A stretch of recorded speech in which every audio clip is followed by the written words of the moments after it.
hindi pa mawala sa mga Kristiyano ang kanilang discrimination sa mga Muslim. Kung mawala man ang discrimination ng Kristiyano sa Muslim, gusto ko pa rin na Pilipino pa rin kami. Ang mga Maranao ay isa sa mga pangunahing grupo ng mga Muslim sa Pilipinas. Sila rin ang bumubuo sa pinakamalaking bahagdan ng populasyon ng mga Pilipinong Muslim. Nagmula sila sa lalawigan ng Lanao del Sur at lungsod ng Marawi na itinuturing na Islamic City ng bansa. Ang katawagang Maranao ay nangangahulugang lake dwellers o mga taong Tagalawa, sapagkat karamihan sa kanila ay naninirahan malapit sa lawa ng Lanao.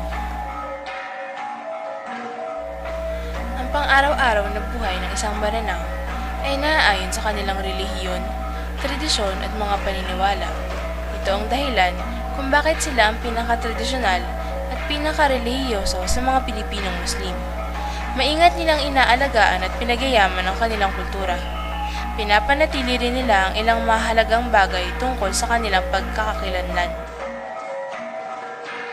Ang mga Maranao ay lubhang matapat at mapagkawang gawa, lalo na sa mga kapwa nila Maranao. Higit na mabait sila kaysa sa ibang grupo ng Pilipinong Muslim. Mas pipiliin nila ang kapayapaan at pagkakaunawaan sa halip na gulo at pataasan ng loob. Ang kaigihan lang ng Maranao sa amin, sa totoo lang, napupuri din ng mga ibang tribo kagaya ng Maguindanao o Tausug, na yung very tight ang samahan namin at saka yung relation namin. Pag nakita namin yung tao na talagang walang anak buhay, binubuhay namin yun. May nakita ka bang Maranao? Nakatulog dyan sa tabi ng, sa gilid ng kalsada? Never. Kasi sa amin, kinakahiya namin bilang isang Maranao or Muslims na makita yung kamag-anak namin na nandun sa tabi ng kilid ng kalsada na tutulog. So, hinahagip namin yung sa amin pinakatera. Isa sa mga dahilan kung bakit sila ang nakararami sa mga Pilipinong Muslim ay ang pagpili nila manahimik na lamang noong magkaroon ng kaguluhan sa Mindanao. Natuto silang ibaling na lamang ang oras at lakas sa sosyo-politikal, ekonomiko at pangrelihiyong mga gawain. Sa halip na makadagdag pa sa gera, itinuon nila ang kanilang pansin sa mga higit na epektibo at mapayapang gawain. May trading nagsimula. Kailan po ba? Siguro mga early of 30s. 1930s. Yung mga unang mga Maranao na nanirahan dito sa...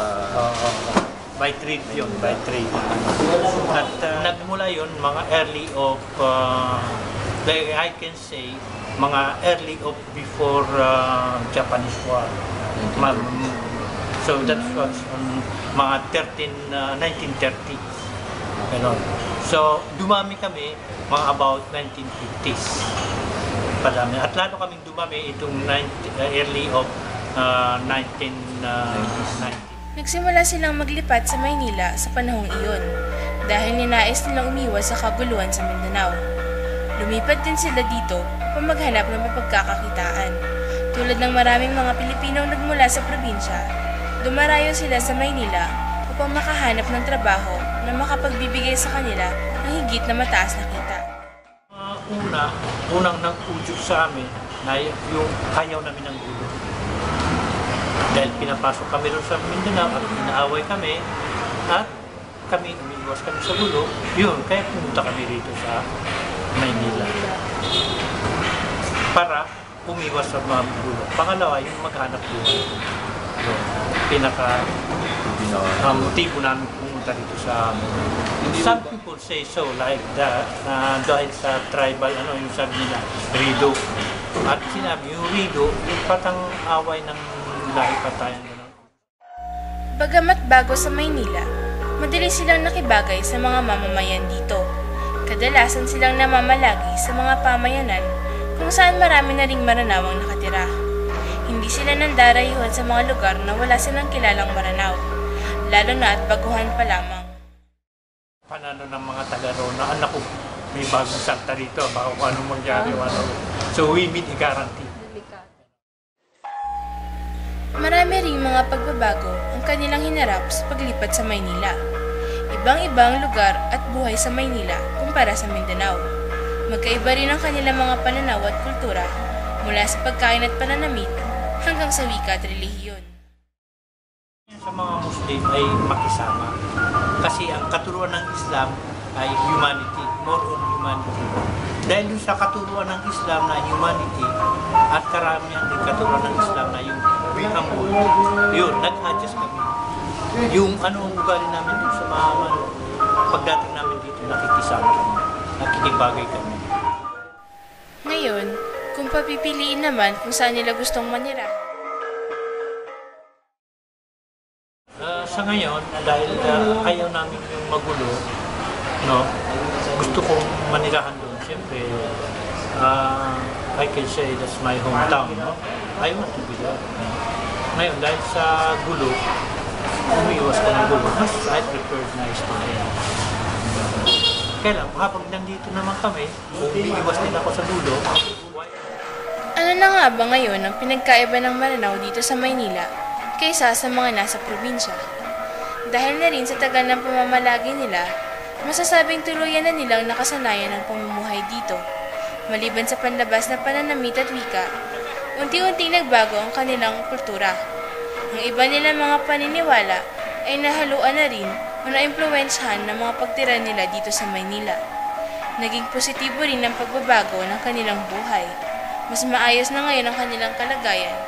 May ilan na higit na pinalad at ngayon ay kabilang pa sa may mataas na estado sa buhay, habang tinutulungan naman nila ang ibang bago pa lamang lumipat. Parang improve yung life nila. Improve. Una, sa probinsya, in rural area, technology is less.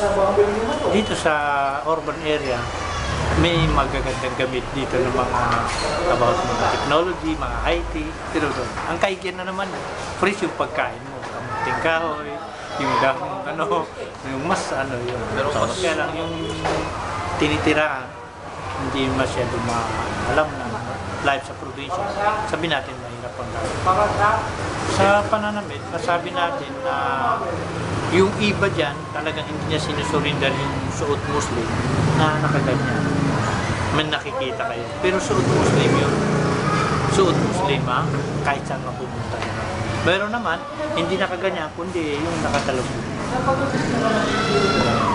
Meron naman dyan, talagang sumusunod sa uso na hindi sa pagsasalita, medyo nahaluan na ng Tagalog, integration. At yan ang lalo yung lumaki dito at yun ang pinaka-intention at saka objective ng gobyerno doon sa pag-create. Ngunit sa kabila nito, hindi pa rin maiwasan ang pagkakaroon ng alitan sa pagitan nila at ng mga hindi Muslim. Lagi nilang problema ang diskriminasyon sa kanilang kultura. Madalas ay biktima sila ng stereotyping ng mga tao dahil sa pagtingin sa mga Muslim. Marinig lamang o makitang dumara ng isang Maranao, agad na reaksyon ng mga taong lumayo at isiping may balak silang masama. Kung hindi man ganito, madalas ay pinagtatawanan naman sila. We feel na there is discrimination. Dinidiscriminate kami mga Muslim. Akala nila Muslim, mamamatay tao. Kaya parang nadidiscriminate doon kasi ang lumalabas na kaming mga Muslim may mamamatay tao, masasamang tao. Dahil na rin umano dito, kaya nagkaroon ng mga hakbang para sa paghiwalay ng mga Pilipinong Muslim mula sa pambansang pamahalaan. Humiling sila na kung hindi kayang baguhin ng mga mamamayan ang kanilang mapagmaliit at mapanirang pagtingin sa mga Pilipinong Muslim, itutuloy nila ang paghiwalay at pagkakaroon ng sariling gobyerno. Hindi pa mawala sa mga Kristiyano ang kanilang discrimination sa mga Muslim. Kung mawala man ang discrimination ng Kristiyano sa Muslim, gusto ko pa rin na Pilipino pa rin kami. Nais ng mga Maranao na mabigyan pansin ng pambansang pamahalaan ang kanilang mga hinaing at problema. Hinihiling nila na mabigyan sila ng katumbas na karapatan gaya ng sa iba pang rehiyon. Ang hinaing ko sa gobyerno ay itong peace talk ay be sincere sa itong talks na ito. Kasi masabi natin, ang daming ginawang talks, pero walang sincerity. Pero kaya wala rin nangyari. Baguhin ng constitution at baguhin ang constitution yung federal government. Para nananawagan ako sa lahat ng mga Pilipino na magandang ang pakisama nila sa mga Muslim para maganda rin ang pakisama ng mga Muslim. Ang patuloy na pakikipagsapalaran ng mga Maranao sa Maynila ay dala lamang ng umiigting na gulo sa Mindanao at ng pagnanais nilang maiangat ang kanilang estado sa buhay. Tulad ng iba, may karapatan din ng mga Maranao na kilalanin bilang kasapi ng lahing Pilipino. Hindi sukatan ng pagiging Pilipino ang pinaniniwala ang relihiyon. Hindi sila dapat ituring na iba dahil gaya natin, patuloy rin sila nagpapadala sa agos ng makabagong panahon.